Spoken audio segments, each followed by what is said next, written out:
Shalom Bapak Ibu sekalian, saudara-saudara yang dikasihi Tuhan, puji nama Tuhan, kesempatan ini kita kembali lagi boleh berjumpa. Semoga kita semua tetap dalam keadaan sehat dan terus diberkati oleh Tuhan. Kesempatan ini kita akan dengarkan bersama-sama kesaksian dari seorang ibu yang memang berlatar belakang Kristen, ya pengikut Kristus. Ia lalu kemudian mualaf tinggalkan Kristen karena mengikut suami. Tapi sungguh luar biasa saudara-saudara bahwa dia boleh dijamah oleh Tuhan kembali dan akhirnya dia murtad dan saat ini betul-betul sudah tinggal di dalam Tuhan, betul-betul dia mau menjadi orang Kristen yang setia dalam Tuhan. Dan kita selalu mengimani, mempercayai bahwa karena Tuhan sudah memilih sehingga dia kembali kepada Tuhan, sekalipun dia pernah tinggalkan Kristus, tapi karena sudah dipilih, akhirnya dia kembali. Dan semoga ibu ini, saudara-saudara, tetap kuat di dalam Tuhan, tetap memegang teguh iman apapun yang terjadi, tidak akan tinggalkan imannya. Sehingga dengan demikian, hidupnya betul-betul untuk kemuliaan Tuhan. Dan kita bersyukur bahwa orang Kristen sekali diselamatkan, tetap diselamatkan. Sehingga tidak akan mungkin binasa, melainkan beroleh hidup yang kekal. Untuk lebih lengkapnya kita dengarkan bersama-sama kesaksiannya berikut ini.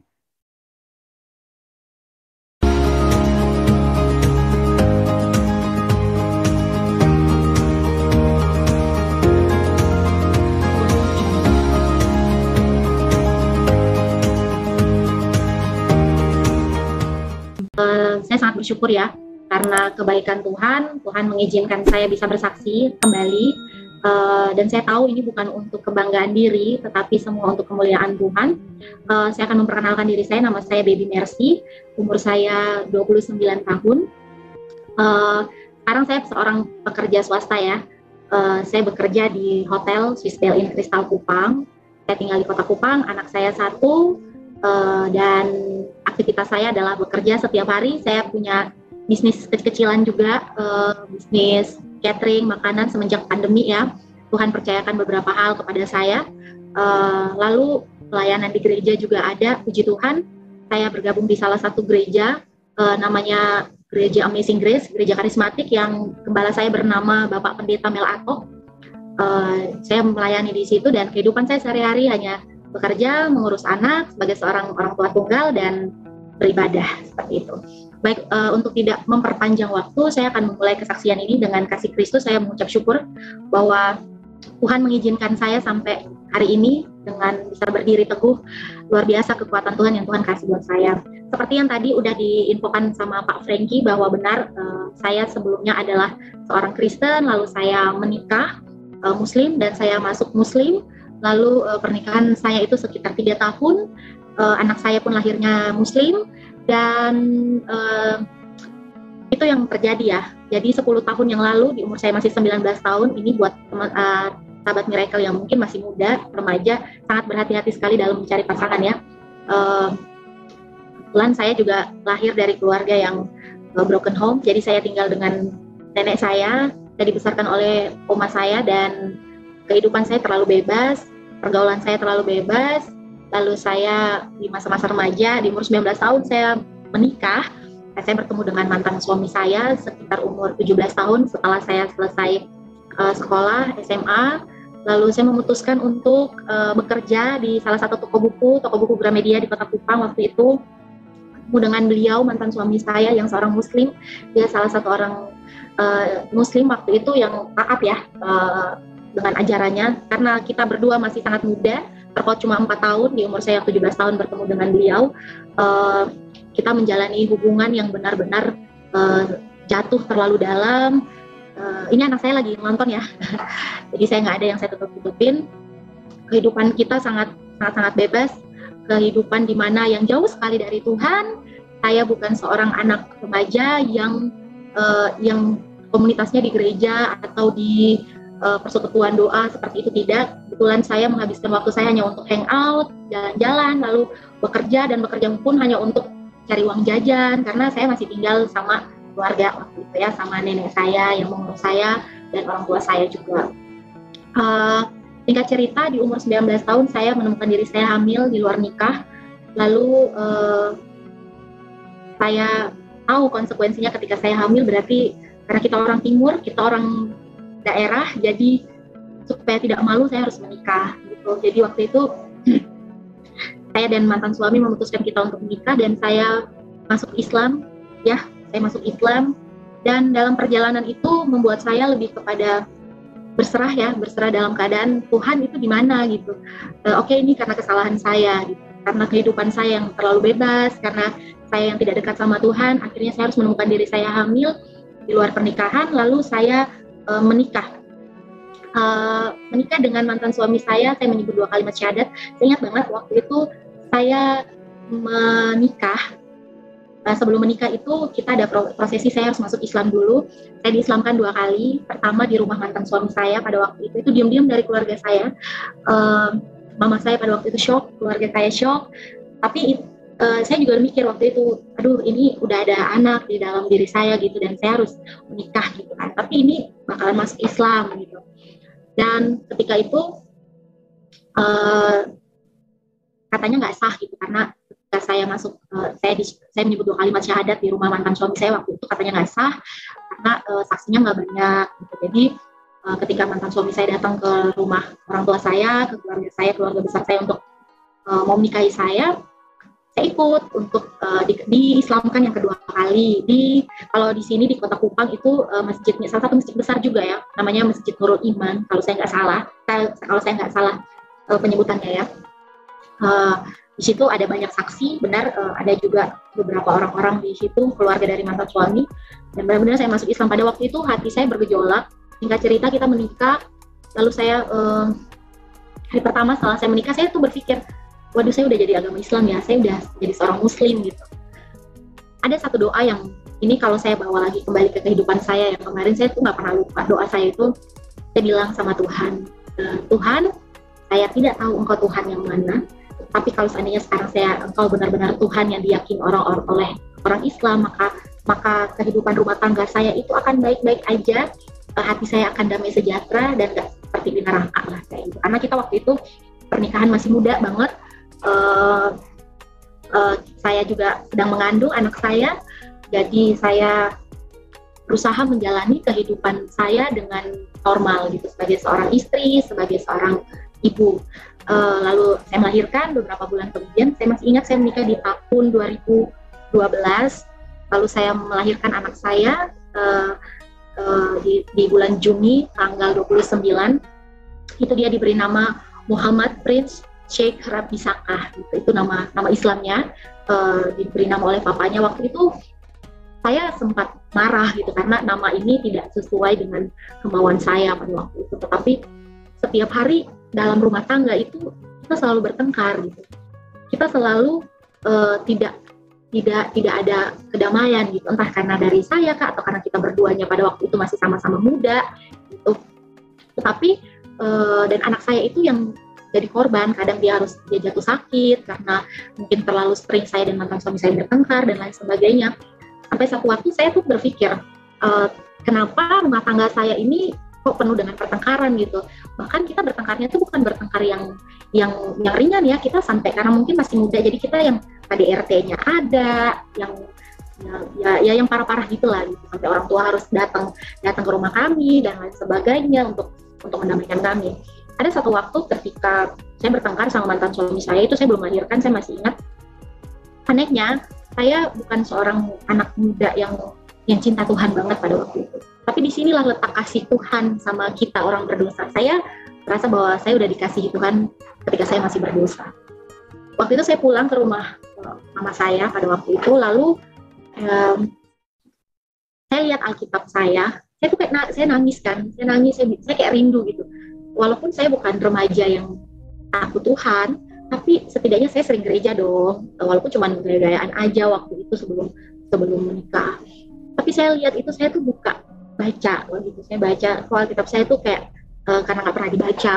Saya kok orang Kristen tapi nggak pernah baca Alkitab, jadi saya rindu. Kerinduan itu terus menghantui saya selama saya menikah selama 3 tahun dengan mantan suami saya. Kita benar-benar yang menjalani kehidupan, kita berusaha membangun rumah tangga yang baik walaupun dalam waktu yang singkat ya pada waktu itu. Singkat cerita, saya menemukan anak saya ini, Prince namanya, itu selalu sakit gitu. Entah karena dia punya bisul yang hampir seluruh muka lah, seluruh badan. Setiap malam saya harus ganti bantal, ganti spray hanya untuk karena bisul-bisulnya yang pecah setiap malam. Dan dia di bawah umur 1 tahun itu dia sering sakit. Terus uang yang kita kerjakan, yang kita cari, kita bekerja sana sini, tapi uang ini habisnya tuh di dokter satu kota Kupang itu kita keliling semua dokter anak. Saya tuh langsung kayak, Tuhan ini kenapa kok anak saya tuh sakit terus gitu. Sedangkan saya karena anak pertama, jadi saya aware sama kesehatannya. Saya kasih makan makanan yang bergizi, saya cari susu yang paling mahal. Tapi kenapa ketika papanya bawa pulang uang ketika bekerja, tapi kok anak ini selalu sakit gitu. Setiap bulan itu nggak ada jeda. Anak saya tuh kadang dia udah mulai gemuk, dia kurus lagi karena dia sakit, lalu masuk keluar rumah sakit dan lain sebagainya. Itulah kenapa saya bertanya-tanya. Dan sampai satu waktu ketika saya pergi bekerja pada waktu itu, ada seorang teman saya, anaknya orang baru di tempat kerja saya waktu itu ya. Waktu itu saya bekerja di perusahaan penerbangan namanya Transnusa Aviation Mandiri, dan mantan suami saya waktu itu dia bekerja di Lion Air. Jadi kita sama-sama bekerja di airlines. Setelah itu ada anak baru datang masuk ke perusahaan saya bekerja. Saya nggak tahu dia, tapi saya percaya sampai hari ini dia adalah orang yang dipakai Tuhan, yang diutus Tuhan untuk menolong saya, memberikan saya pencerahan keluar dari hal ini gitu. Dia tuh ngomong sama saya kayak, kamu menikahnya Islam ya, kayak gitu. Iya, saya bilang gitu. Saya waktu itu anggapnya biasa saja. Tapi setiap hari dia datang sharing firman sama saya aneh gitu. Saya bilang, saya kan udah bilang saya masuk Islam, tapi kenapa lu datang tawarin firman ke saya gitu. Sampai ada satu kali kata-katanya yang mengatakan seperti ini, baby, kamu itu sudah ditebus dengan darah yang mahal. Dengan darah Tuhan Yesus itu mahal. Dia harus mati di kayu salib, mengorbankan nyawanya untuk kamu dan saya. Kalau kamu rela meninggalkan dia hanya untuk manusia, kamu harus siap kehilangan salah satu dari orang yang kamu cinta. Lalu saya berpikir, waduh, anak saya ini kan sering sakit pada waktu itu. Saya mulai berpikir keras karena saya orangnya pemikir. Saya mulai dan mantan suami saya pada waktu itu dia punya kayak sindrom selalu sakit dan lain. Jadi saya udah mulai overthinking nih, kok rumah tangga saya jadinya kayak gini gitu. Kenapa saya bukannya menemukan damai sejahtera itu, tapi malah yang ada malah kesulitan, malah mungkin secara keuangan kita tidak terlalu, kita pasangan muda yang bekerja ya. Jadi kita, tapi anehnya selalu ada aja hal-hal yang di luar perkiraan kita gitu. Dan kalau dia sih biasa saja, tapi seperti ada hati dalam batin saya yang mengatakan kamu harus kembali gitu, kamu harus pulang gitu. Terus saya harus berbuat apa begitu kan? Jadi saya sudah mulai berpikir, waduh benar juga ya, Tuhan Yesus ini sudah mati buat saya di kayu salib, tetapi saya malah memilih untuk meninggalkan dia, mengkhianati dia hanya untuk laki-laki ini. Tapi di satu sisi saya mencintai suami saya mencintai anak saya gitu. Saya sudah tahu dengan benar bahwa kalau seandainya saya meninggalkan, saya mengatakan kalau saya kembali, saya pasti akan diceraikan. Saya berpikirnya seperti itu. Tetapi saya masih takut. Saya takut banyak hal yang akan terjadi. Saya tidak berani dan saya memilih untuk diam. Tetapi dalam diam saya malah perasaan tidak tenang, perasaan yang tidak ada damai sejahteranya itu semakin menjadi-jadi.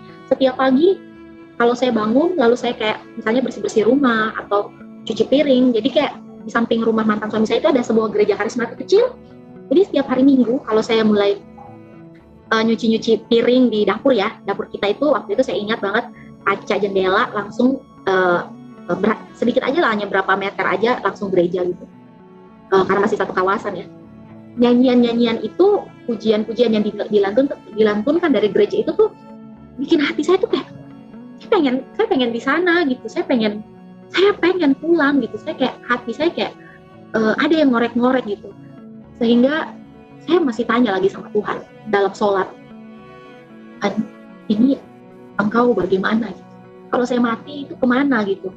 Saya menjalankan kewajiban saya sebagai seorang muslim, saya ikut suami saya sholat, saya, tapi saya membohongi dia dari dalam hati saya gitu. Saya nggak mau ngajarin anak saya ajaran Islam pada waktu itu. Saya rasa saya nggak bisa meyakini ini gitu. Saya berusaha belajar, saya berusaha menghafal semua ayat-ayat bacaan-bacaan sholat itu sendiri gitu, diajarin sama mantan suami saya. Tapi karena saya bisa belajar otodidak, saya belajar sendiri, lalu saya mencari tahu, lalu saya diam-diam saya compare dengan ayat-ayat Alkitab. Saya mulai dari situ, saya mulai mencari Tuhan. Saya mencari Tuhan dalam kesesatan saya. Ketika saya mencari Tuhan, Tuhan sedang ada. Tuhan sudah ada, tetapi saya belum punya keberanian untuk bilang, Tuhan, saya mau kembali gitu. Tuhan Yesus, saya mau pulang gitu.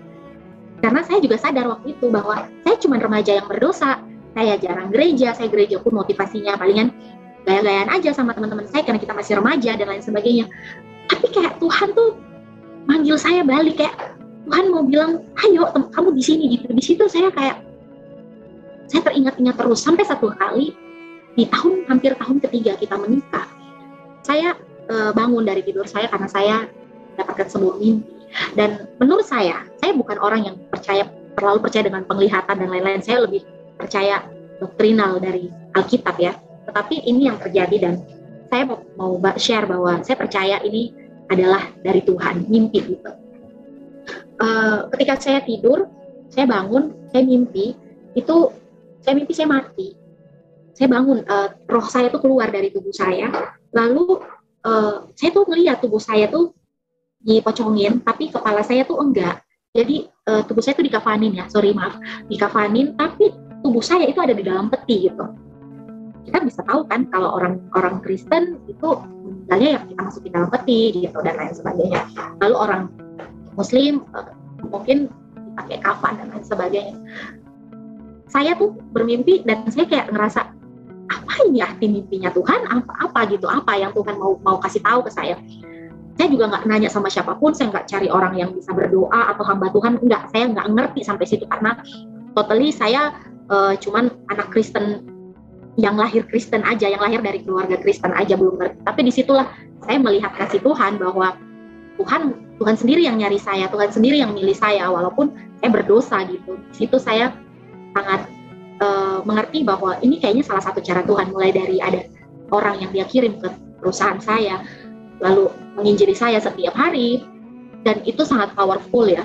Kita memberitakan Injil kepada orang lain itu sangat powerful, dan itu yang saya alami. Saya menerima itu pekerjaan Tuhan. Sampai pada akhirnya saya bangun, saya melihat anak sama suami saya tuh lagi tidur. Lalu saya tuh berdoa sama Tuhan Yesus. Saya bilang, Tuhan Yesus, ini saya harus apa gitu? Saya harus gimana? Kenapa mimpinya tuh mengerikan sekali? Apakah mungkin ini jawaban dari pertanyaan saya? Karena saya selalu bertanya-tanya, Tuhan, kalau saya mati itu kemana ya? Saya selalu bertanya-tanya. Jadi tidak ada damai sejahtera selama saya menjalani kehidupan saya sebagai seorang Muslim. Saya selalu bertanya, Tuhan, kalau Tuhan Yesus datang saya gimana? Tapi dalam Islam mempercayai itu. Mereka hanya mempercayai nanti akan ada kebangkitan atau kayak gimana gitu. Saya juga lupa dan saya nggak ngerti gitu. Saya tiap maghrib saya sholat sama mantan suami saya, terus subuh kita bangun kita sholat. Tapi saya selalu berdoa sama Tuhan Yesus dalam sholat saya. Saya berdoa, saya bilang, Tuhan Yesus tolong saya, Tuhan Yesus tolong suami saya harus gimana, tolong pernikahan saya gimana, saya nggak mau bercerai gitu. Dan hidup di dalam kebimbangan itu, firman Tuhan bilang tuh kan, orang yang mendua hati hidupnya tidak tenang, dan itu yang saya alami. 3 tahun saya menjadi seorang Muslim, saya berusaha mempelajarinya, saya berusaha mencari tahu, tetapi ternyata keimanan itu bukan tentang ilmu. Keimanan itu tentang hubungan kita sama Tuhan, dan itu ada dalam hati kita. Kita mau sepintar apapun tentang agama, tentang ajaran agama, tapi kalau hati kita sendiri tidak connect sama yang punya hati, menurut saya sama aja gitu, sama aja bohong. Karena kita hidup mau punya uang sebanyak apapun, kalau nggak ada damai sejahtera, nggak akan tenang gitu. Sampai singkat cerita, saya berdoa sama Tuhan Yesus pada waktu itu. Saya bilang, Tuhan, kasih saya keberanian, kasih saya kekuatan untuk jujur sama suami saya pada waktu itu. Lalu saya masih ingat sekali perasaan itu ya. Saya kebetulan sudah lama tidak bersaksi lagi tentang masa lalu saya, jadi saya seperti kembali lagi ke masa itu. Hal yang paling sulit saya lakukan dalam hidup saya adalah ketika saya harus jujur sama mantan suami saya bahwa saya tidak bisa meyakini apa yang kamu yakini. saya mau kembali menjadi seorang Kristen, benar-benar kembali. Saya butuh waktu hampir 1 atau 2 bulan kalau saya untuk mempersiapkan diri saya, hati saya, keberanian, mengumpulkan keberanian untuk ngomong jujur sama mantan suami saya pada waktu itu. Selama itu saya terus mencari-cari jawaban, saya sholat, saya tanya, ya Tuhan ini bagaimana ini? Saya seperti orang gila gitu. Tetapi saya terus mengerjakan tugas dan tanggung jawab saya sebagai seorang istri dan seorang ibu. Lalu sampai pada akhirnya saya kembali, di satu waktu teman saya yang di tempat kerja ini, saya cerita tentang perasaan saya dan saya bilang saya mau kembali, tapi saya takut saya diceraikan, saya takut anak saya diambil, saya takut, ketakutan itu yang menghantui saya, mengendalikan saya sehingga saya tidak berani ngomong sama suami saya pada waktu itu. Tapi ada satu kata-kata yang dia bilang sama saya, "Baby, untuk mengikut Tuhan kita harus punya langkah. Mungkin kamu sekarang sedang ada di dalam satu ruangan terkunci dan kamu tidak berani, kalau kamu maju juga ya sama saja, jadi kamu memilih untuk tetap. Tapi dalam ruangan itu, ibaratnya kamu dalam ruangan itu ada pintunya, dan untuk keluar kamu harus berani untuk dobrak itu, baru kamu bisa melihat Tuhan itu seperti apa." Waktu itu saya berpikir, sudahlah, nanti palingan kalau suami saya mati, saya kembali aja gitu jadi Kristen, segampang itu, karena ada beberapa orang-orang yang saya kenal kan seperti itu di sini. Tapi kayak Tuhan tuh ingetin, emang lu yakin dia mati duluan? Kalau lu yang mati duluan gimana? Atau saya berpikir, ya udah saya berdoa terus diam-diam biar Tuhan bisa menyelamatkan suami saya gitu. Tapi kayak Roh Kudus tuh ingetin lagi, bagaimana Tuhan bisa menyelamatkan suami kamu kalau kamu sendiri itu masih ada di dalam circle itu gitu. Dan pada akhirnya saya benar-benar berdoa, saya benar-benar minta kekuatan dari Roh Kudus untuk berani jujur sama mantan suami saya. Saya masih ingat setelah kita sholat maghrib waktu itu, anak saya sengaja taruh di rumah mama saya dulu, lalu saya ajak bicara 4 mata di kamar, lalu saya bilang, saya mulai sengaja bertanya tentang keislaman gitu. Dia juga bukan yang terlalu pinter tentang agama ya, jadi saya bertanya, apakah kita ini yakin masuk surga? Insya Allah, jawab, insya Allah yakin. Terus saya bilang, insya Allah itu bukannya artinya mudah-mudahan ya, saya bilang seperti itu. Kenapa kamu bertanya?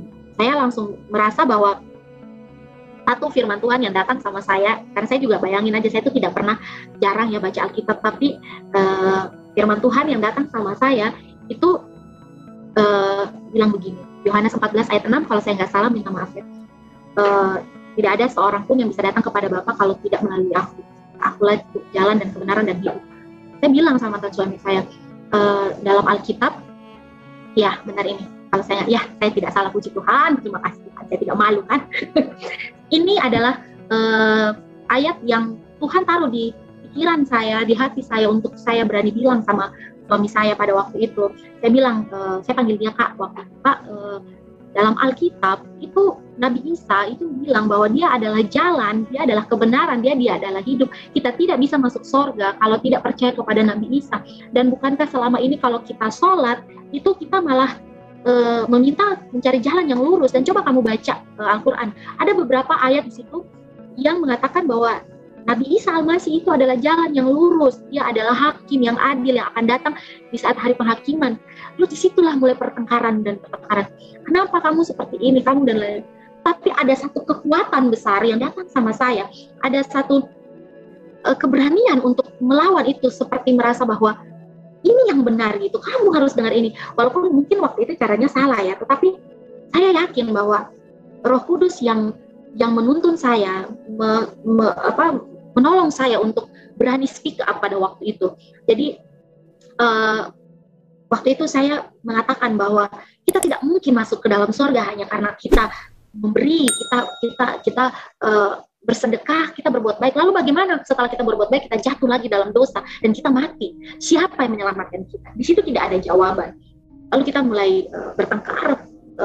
Dia pergi, saya tetap tinggal, dan seperti biasa saya pikir itu pertengkaran ya sudahlah, biasa. Tetapi ternyata besok pagi sebelum dia ke kantor, dia ambil semua barang ya, semua uang, semua ATM. Terus katanya, kamu tidak boleh pegang uang lagi sebelum kamu benar-benar bertobat, sebelum kamu menjauhkan pikiran-pikiran yang itu dari. Tetapi dari situ saya diam gitu. Dia pergi, saya masuk ke kamar, saya kunci pintu, saya berlutut, saya nangis sama Tuhan Yesus. Saya menangis, saya bilang, Tuhan, saya kembali gitu. Entah kenapa pada waktu itu Saya berdoa, saya berlutut di pinggir tempat tidur. Saya takut kakak ipar saya dengar ya waktu itu. Jadi waktu itu kita tinggal bareng sama saudari dari mantan suami saya. Saya bilang, Tuhan Yesus, Beta kembali. Saya ngomong pakai bahasa Kupang ya waktu itu. Beta kembali dan Beta tidak akan kembali lagi ke rumah ini. Izinin saya bawa anak saya kebesarin dia dengan cara Kristen. Jadi saya pergi, saya cuma pakai pakaian seragam Transnusa pada waktu itu. Saya pakai ojek. Saya bilang sama saya waktu itu belum ada WhatsApp ya kalau saya tidak salah ingat. Jadi saya bilang, saya SMS sama suami saya bilang, saya tidak SMS dia, saya ingat. Jadi saya bekerja seperti biasa. Ternyata dia jemput. Saya tidak ada keinginan untuk kembali. Saya cuma bilang kalau mau saya kembali, izinin saya jadi Kristen. Saya bilang begitu. Izinin saya untuk menyembah Tuhan yang saya percaya. Saya bilang seperti itu. Tapi rumah tangga saya runtuh. Rumah tangga saya nggak kuat ya. Jadi mantan suami saya jemput saya sama anak saya bilang saya mau kembali, tapi saya kembali sebagai seorang Kristen, tidak seorang Muslim. Bagaimana? Ketika negosiasi itu tidak berjalan dengan baik, dia pergi dan dia mengatakan sama keluarganya, dan keluarganya menyuruhnya untuk menceraikan saya. Waktu itu hal yang paling sakit adalah ketika saya harus merelakan rumah tangga saya. Itu sangat susah ya bagi saya, karena rumah tangga masih baru. Kita juga saling mencintai pada waktu itu. Anak saya masih kecil sekali, masih umur 3 tahun. Tetapi saya punya komitmen sama Tuhan. Saya bilang, Tuhan, saya kembali. Saya bilang, Tuhan Yesus, apapun yang terjadi di depan saya jalan sama Tuhan. Ya udah, saya tidak lihat gitu ya, karena saya nggak tahu apa yang terjadi ke depan ketika saya memilih Tuhan. Saya bilang begitu. Ternyata banyak hal buruk yang Tuhan izinkan. Disitulah hati saya mulai diproses. Saya mulai diperhadapkan dengan kehilangan keluarga, kehilangan suami. Ternyata dia benar-benar pergi ke pengadilan agama ya pada waktu itu. Saya waktu terima gugatan cerai dari pengadilan agama, saya agak merinding. Kalau saya cerita sekarang nih, jujur aja saya agak merinding, karena itu hal tersakit dalam kehidupan saya yang kalau saya belum saya kesini tadi, mungkin saya sharing sedikit, saya bilang, Tuhan, ini saya harus kembali lagi ke masa itu. Gitu. Tetapi untuk kemuliaan Tuhan, it's okay gitu. Jadi waktu itu saya berjalan sama Tuhan dan saya bilang, Tuhan, ini siapa yang mau cerai gitu waktu itu? Saya maunya kembali sama Tuhan, tetapi saya tidak mau bercerai. Saya mau suami saya ikut Tuhan Yesus, atau minimal deh izinin saya untuk tinggal sama suami saya dan anak saya, tapi saya Kristen gitu. Bisa tidak? Itulah firman Tuhan yang bilang bahwa kita nggak boleh hidup dengan pengertian kita sendiri. Kita harus hidup dengan firman Tuhan. Waktu itu saya belum tahu bahwa kita nggak bisa hidup terang dan satu nggak bisa berjalan bersama, nggak bisa. Jadi waktu itu saya punya uang 100.000 aja, karena ATM semua sudah diambil.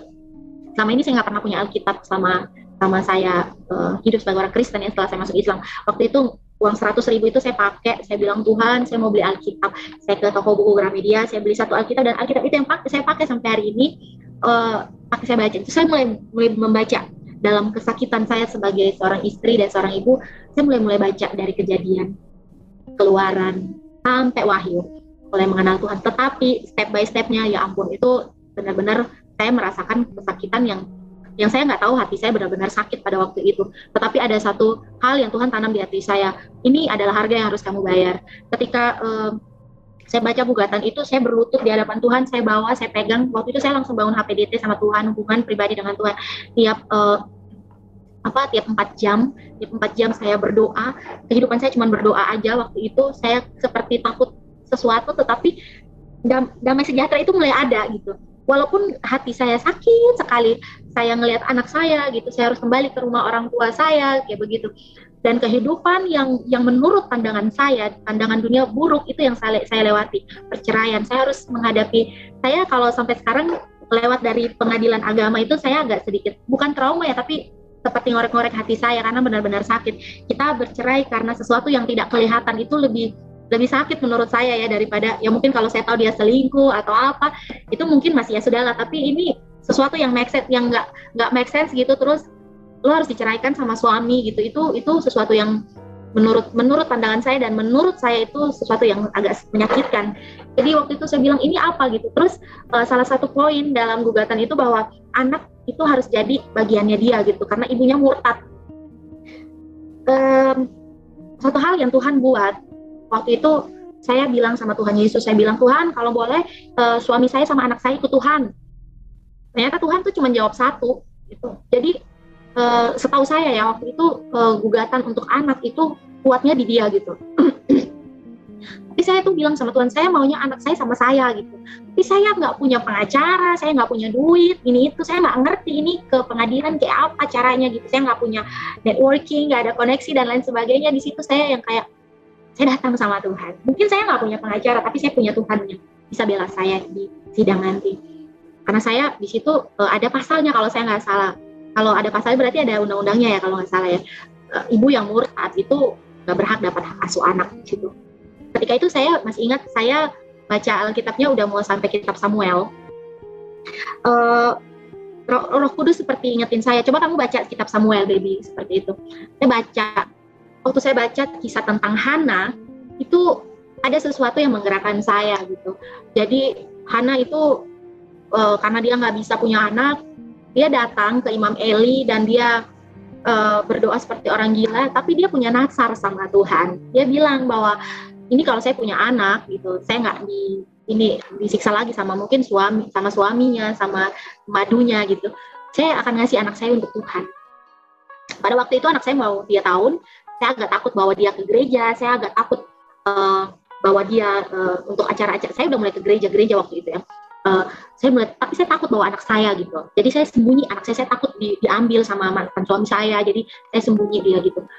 Terus saya berdoa, bilang sama Tuhan, saya tuh nggak ngerti gitu, saya bilang. Tapi saya mau bernazar seperti Hana bernazar, saya bilang gitu. Kalau Tuhan izinin anak ini jatuh ke tangan saya, izinin ketika di persidangan nanti, saya janji sama Tuhan, saya janji anak ini harus tumbuh di bawah hadirat Tuhan. Anak ini akan saya arahkan untuk benar-benar hidupnya untuk dikasih sama Tuhan. Tuhan atur lah, saya nggak ada hak. Saya sampai bilang sama Tuhan, anakku, saya nggak punya hak atas dia. Saya cuman seorang perempuan yang Tuhan pakai rahim saya untuk ngeluarin anak saya dan hidupnya itu untuk Tuhan gitu. Saya bilang, saya janji saya nggak akan takut lah gitu. Saya berdoa terus, lalu sampai datanglah persidangan dan saya, ternyata belum ada apa-apanya. Kita masih dimediasi dan lain sebagainya. Lalu beberapa minggu kemudian, mantan suami saya datang ke rumah orang tua saya dan berbicara dengan saya bahwa dia mau mencabut gugatan. Waktu itu saya, dia mau cabut gugatan, berarti kita akan tinggal bersama. Tapi ternyata tidak. Dia cuma, di situ ada 2 gugatan, cerai dan hak asuh anak. Jadi yang dia cabut gugatan itu hanya hak asuh anak. Dia berusaha dia mengatakan bahwa saya cabut gugatan hak asuh anak, biar anak ini kita rawat bersama-sama sampai dia besar, nanti dia memilih agamanya. Saya bersuka cita, saya bersorak sama Tuhan, saya nangis sama Tuhan, saya bilang, Tuhan, terima kasih Tuhan Yesus. Belum sampai situ, waktu pengadilan jatuhin putusan, anak-anak ini masih di bawah 17 tahun, anak ini berhak diasuh oleh ibunya sampai nanti dia sudah bisa memilih agama. Di situ saya yang melihat Tuhan begitu hebat di tengah-tengah kesakitan yang saya lewati. Saya langsung bawa anak saya ke gereja waktu itu. Pertama kali saya ingat saya bawa dia ke gereja. Saya bilang sama Tuhan, mulai saat ini anakku ini bukan milik saya. Ya memang dia ini milik Tuhan, dan apapun yang terkait sama anak saya tidak akan lakukan apapun sebelum saya tanya sama Tuhan, dan itu terjadi sampai hari ini. Jadi namanya yang awalnya Muhammad Prince Sheikh Rabisaka, saya berdoa sama Tuhan, saya mau ganti namanya, saya mau baptis dia, saya mau penyerahan anak, saya bilang kayak gitu dan lain sebagainya, dan kasih saya nama gitu, kasih saya apa yang harus saya kasih untuk anak ini. Dan saya bergumul terus sampai satu kali di hati saya begitu kuat untuk merubah Muhammad menjadi Michael. Jadi namanya sekarang yang dulunya Muhammad Prince, sekarang namanya Michael Prince, dan nama belakangnya tetap saya pakai papahnya, karena saya punya mimpi bahwa dari Prince harus menjadi berkat untuk keluarga papanya besok-besok, ya dari sekarang lah gitu. Jadi namanya yang dulu Muhammad Prince Sheikh Rabisaka, sekarang menjadi Michael Prince Heavenly Saka. Dan nama ini selalu saya bawa dalam doa saya percaya bahwa Tuhan akan pakai anak saya dahsyat, dan itu udah mulai kelihatan dari sekarang. Dia sering doain orang lain, dia sering berdoa, dia rajin berdoa, dan dia ngomong sama Tuhan seperti papahnya sendiri, dan Tuhan Yesus memenuhi kami. Ketika saya kembali sama Tuhan, perceraian saya dapat, pekerjaan saya diberhentikan dari pekerjaan saya. Jadi waktu itu saya benar-benar hidup nol dari awal. Orang bilang ikut Tuhan Yesus itu lu bakalan kaya, tapi itu salah. Ikut Tuhan kita tuh pasti selamat, tetapi kehidupan kita di bumi itu Tuhan pelihara, dan Dia merombak itu semua dalam pemahaman saya bahwa kamu mengikuti saya itu bukan dikaruniakan percaya aja, baby, tapi kamu dikaruniakan menderita, dan itu sudah pasti. Dan bukan sesuatu yang tidak pasti, itu kita udah harus pikul salib, menyangkal diri, dan ikut Dia. Salib yang saya pikul ya itu tadi, saya harus diceraikan, lalu saya nggak tahu kenapa tiba-tiba saya diberhentikan dari pekerjaan saya. Saya hidup selama beberapa bulan tanpa uang. Saya kembali ke rumah orang tua saya, dan orang tua saya memang broken home gitu.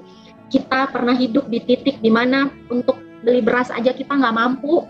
Sampai anak saya yang berumur 3 tahun pada waktu itu, saya sampai pernah kasih makan dia itu cuman sisa-sisa nasi dari rice cooker, itu saya rendam sama air, terus saya nangis gitu. Tapi anehnya dia nggak pernah sakit gitu. Selama saya kembali sama Tuhan Yesus, anak saya nggak pernah sakit, dia sehat. Bisul-bisulnya yang setiap hari itu ada, itu tidak pernah muncul lagi sampai hari ini. Dia yang padahal kita itu mau makan aja susah gitu, mau beli susu aja susah pada waktu itu. Saya bilang, Tuhan, katanya burung di udara Tuhan pelihara kan, saya lebih dari burung, saya bilang gitu. Setiap hari karena saya baca firman Tuhan, saya mulai kenal Tuhan, saya mulai bilang, Tuhan, kalau dulu saya remaja Kristen yang nggak tahu apa-apa tentang Tuhan, hari ini saya mau kenal Tuhan, saya mau hidup dari belas kasih Tuhan. Saya udah biarin rumah tangga saya, ya udahlah gitu. Saya nggak mungkin hidup urak-urakan lagi gitu, dan benar-benar saya mau serahin hidup saya sama Tuhan sampai hari ini. Dan kita mulai semua dari nol. Tuhan izinin saya ngelewatin yang namanya padang gurun. Waktu itu saya kayak, aduh Tuhan, saya nggak bisa ngelihat gimana bisa ngebesarin anak, nggak ada kerjaan, tidak ada uang, saya harus ke rumah orang tua saya, yang orang tua saya sendiri lagi terlilit hutang. Semua itu seperti sudah jatuh ke timpa tangga gitu. Sekuat itukah saya di hadapan Tuhan gitu kan. Saya langsung bertanya, sampai berat badan saya cuma 45 kilo, saya cuma kayak, Tuhan, ini saya stres gitu, saya benar-benar stres. Tapi Tuhan membuktikan bahwa Dia ada gitu. Dia membuktikan bahwa bukan kamu yang pilih saya yang pilih kamu. Jadi ketika kamu hidup dalam konteks buruk menurut dunia, menurut pikiran kamu, Tuhan bilang tidak, ini proses gitu. Dan puji Tuhan, proses Tuhan itu tidak pernah lama selama kita setia. 3 bulan saya nganggur, saya nggak duduk diam dong. Saya baca Alkitab, tapi saya tahu bahwa kerjaan akan datang ketika saya berusaha gitu. Jadi saya bilang, oke, Tuhan, di umur 23 tahun, saya bilang gitu, 23 tahun ini saya harus saya harus cari kerja. Jadi saya nggak punya ekspektasi muluk-muluk. Saya tahu bahwa lowongan kerja di Kota Kupang masih sedikit, karena ini daerah berkembang ya, kita bukan kota besar yang punya supply untuk pekerjaan itu yang banyak. Jadi saya cuma punya ijazah SMA, saya cuma punya pengalaman cuma kerja dari toko buku ke airlines. Saya nggak tahu Tuhan tuh mau buat apa ke depan sana. Saya hidup juga kadang di rumah mama saya, kadang rumah nenek saya yang kamarnya cuma 3 kali 4 kalau saya nggak salah hitung. Pokoknya saya bawa anak saya ke sana kemari, yang penting anak saya selalu ada sama saya biar dia bisa dengar perkataan firman yang saya selalu sampaikan ke dia gitu. Jadi nggak besar dari didikan orang lain gitu kan. Lalu sampai satu kali saya masukin lamaran ke semua tempat, ada satu tempat yang panggil saya. Waktu itu di Kota Kupang ini hotel bintang 4 itu cuma satu, Hotel Aston. Jadi hanya hotel itu yang manggil saya untuk bekerja. Lalu saya bertanya sama Tuhan, saya bilang, Tuhan, jadi Tuhan ini jadinya tuh semenjak saya kembali sama Tuhan Yesus itu sampai hari ini itu jadi teman ngobrol saya. Jadi orang kalau lihat saya kadang-kadang lagi ngomong sendiri tuh orang pikir saya orang gila gitu. Padahal saya lagi nanya sama Tuhan, saya lagi ngobrol. Saya tanya, ini ngapain saya kerja di hotel? Apakah yakin saya bekerja di hotel? Terus hotelnya paling tinggi di Kota Kupang, bangunannya paling bagus sendiri. Terus saya yang insecure, saya yang minder, tapi saya tetap maju gitu. Saya sudah mikir kan, waktu saya berhenti pas mau pergi interview, saya bilang sama Tuhan, Tuhan, ini saya pasti cuma diminta cuci piring doang di sini karena saya nggak punya skill apa-apa Tuhan. Tapi karena saya berjalan sama Tuhan, saya berjalan bukan karena pemikiran saya tetap maju gitu. Walaupun saya tahu pemikiran saya udah paling lu cuma disuruh cuci piring doang gitu, karena lu kan cuma lulusan SMA, ini yang pakai pakaian di sini bagus-bagus semua gitu. Ternyata tuh tidak gitu. Waktu saya ngadep HRD, HR-nya ngomong bla bla bla dan lain sebagainya, terus besoknya saya dipanggil, saya dikasih uniform dong, terus saya Oke, saya ikutin aja gitu karena waktu itu masih belum ngerti apa-apa. Yang penting ada aja duit buat beli susu anak saya gitu.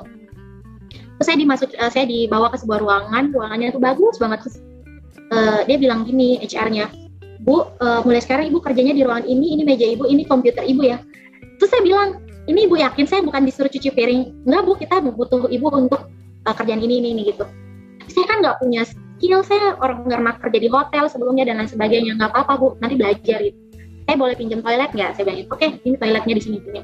Ke toilet tuh saya nangis sama Tuhan, bukan karena saya punya pekerjaan, tapi karena Tuhan, awalnya saya pikir saya tuh cuma bakalan disuruh orang cuci piring doang, mungkin karena ya saya nggak punya skill atau apa, tapi Tuhan tuh privilege anak Tuhan itu emang berbeda ya, sahabat Miracle TV. Ketika kita menggantungkan harapan kita sama Tuhan, yang disediakan Tuhan itu yang nggak pernah kita dengar, yang nggak pernah kita pikir, yang nggak pernah timbul dalam hati, itu yang Tuhan sediain. Dan Tuhan memberkati saya dengan karir saya jujur aja semenjak itu saya benar-benar Tuhan naik turun itu saya berjalan bersama Tuhan sampai hari ini. Sampai mantan suami saya udah married lagi, sudah punya anak, tapi saya sama anak saya, walaupun anak saya agak sedikit mungkin dia sedih dan lain sebagainya, tapi kita memutuskan untuk mendoakan papanya setiap malam, walaupun nggak selama setiap hari sih, untuk supaya dia diberkati. Kita berusaha, saya ngajarin anak saya untuk melepaskan berkat, apapun yang terjadi dia tetap orang tua buat anak saya. Awal sebelum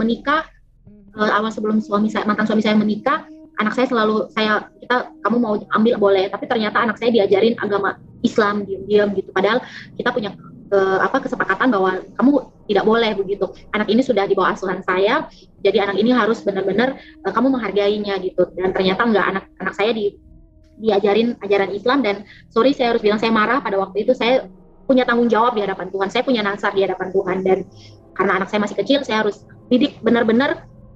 Kadang mungkin bisa dibilang keras untuk hidup di dalam Tuhan itu seperti apa. Jadi saya nggak membiarkan dia ketemu sama papanya lagi, tetapi kita selalu mendoakan. Kita percaya bahwa doa orang percaya itu kan powerful ya.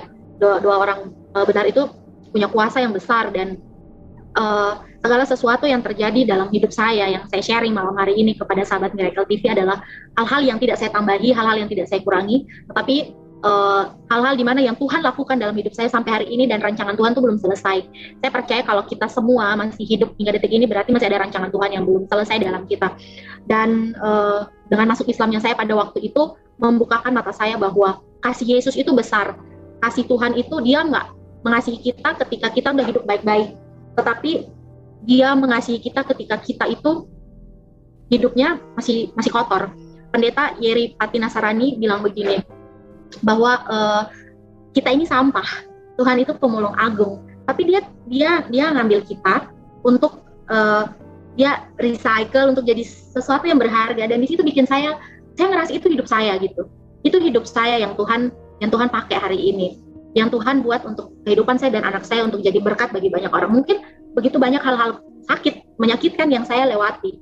Jadi ketika saya terima apa yang Tuhan kasih, saya anggap itu bonus, tapi yang menjadi pelajaran adalah prosesnya, yang buat kita tuh melihat bahwa sesuatu yang ada saat ini itu emang bukan kita nggak ada hak terima. Yang kita punya hak itu hanyalah kita terima keselamatan karena kita percaya gitu. Dan saya hidup sampai hari ini, ketika saya keluar dari Islam, saya sangat damai sejahtera, saya sangat bersuka cita walaupun kadang proses ada. Dan hal-hal yang bikin saya bersuka cita adalah ketika saya tahu saya udah diselamatkan. Tadi saya mau datang ke sini, saya nani sama Tuhan. Saya bilang, Tuhan, kadang saya takut kalau saya mati, tiba-tiba Tuhan panggil anak saya, mungkin masih kecil dan lain sebagainya. Saya minta umur panjang. Tapi saya bilang sama Tuhan Yesus, kalau Tuhan panggil saya pun, saya tahu rumah saya di sorga. Saya percaya itu, dan itu yang nggak didapat dari ajaran manapun. Semua agama itu mengajarkan kebaikan. Tapi saya percaya bahwa kekristenan itu eksklusif yang mengajarkan kebenaran dan hubungan. Jadi yang saya share malam hari ini adalah kalau kita hidup di luar Tuhan, entah kita agama apapun, damai sejahtera itu ya emang nggak mungkin ada kita rasain, karena kita hidup nggak kenal siapa Tuhan kita. Kalau kita kenal siapa Tuhan kita bisa tahu, kita bisa ngerasain damai sejahtera yang melampaui akal itu kayak apa, karena kita kenal dia, kita kenal siapa yang kita sembah. Jangan sampai kita nggak kenal sama siapa yang kita sembah. Seperti saya dulu, saya nggak kenal siapa yang saya sembah, walaupun saya orang Kristen, lalu saya masuk Islam, lalu saya berusaha mengenal itu, tetapi tidak, saya nggak mengenal. Dan sekarang ketika saya kembali, saya diproses, saya harus diceraikan, saya harus kehilangan pekerjaan, saya harus mulai semua dari nol. Di situ saya tahu, saya kenal siapa yang saya sembah. Saya tahu Tuhan yang saya sembah itu seperti apa. Bukan cuma sekadar tahu, tapi saya kenal. Jadi Tuhan melakukan segala sesuatu yang mungkin menurut saya atau Bapak Ibu sekarang yang lagi dengar, itu mungkin ada hal-hal yang mungkin kita nggak tahu dan mungkin kita pikir nggak mungkin. Tapi ketika kita taruh di tangan Tuhan itu mungkin, itu pasti terjadi. Dan itu yang saya lewati dan itu yang saya alami, saya rasain sampai hari ini. Saya share malam hari ini atas izin Tuhan, dan semoga kesaksian saya ini memberkati. Dan buat anak-anak muda yang mungkin lagi dengar, sekali lagi bahwa dari kisah saya ini kita harus belajar untuk tidak sembarangan mencintai orang lain, tidak sembarangan memilih pasangan. Pasangan itu menentukan masa depan kita. Pasangan kita itu kan cerminan kita. Jadi ikut-ikut aja apa yang firman Tuhan bilang, ikut-ikut aja apa yang Tuhan mau gitu. Ya udah, seiman dan takut Tuhan itu yang paling pas gitu. Jangan sampai kita bangun hubungan di atas yang di luar dari konteks, di luar dari firman Tuhan. Pacaran beda agama atau menikah beda agama menurut saya itu bukan suatu hal yang benar ya. Karena kita udah menentang Tuhan, dan nggak ada sejarahnya hidup yang menentang Tuhan itu bahagia seperti saya. Jadi ini Pak Frankie dan tim dan semua yang sedang melihat kesaksian ini, saya berharap semuanya diberkati. Dan kesaksian saya kayaknya sampai sini aja. Kalau ada yang mau ditanyakan silakan ditanyakan. Saya akan menjawab sesuai dengan apa yang saya pahami, saya lewati, saya alami. Semoga Tuhan Yesus memberkati dan tetap menjadi satu-satunya penolong dan satu-satunya jalan bagi kehidupan kita. Terima kasih, selamat malam. Luar biasa ya. Demikian kesaksian ibu ini, saudara-saudara, semoga dapat bermanfaat, akan menguatkan kita, dapat memberi kita motivasi. Di sana ada pelajaran-pelajaran rohani yang bisa kita petik, sehingga kita pun tetap akan bertahan di dalam Tuhan apapun yang terjadi. Karena itu jangan pernah tinggalkan Kristus, sebab di luar Kristus hanyalah kebinasaan. Hanya di dalam Yesus Kristus saja kita beroleh selamat. Kita bersyukur, saudara-saudara, yang percaya kepada Kristus adalah orang-orang yang sudah diselamatkan oleh Tuhan. Semoga video ini bermanfaat dan memberkati saudara-saudara sekalian.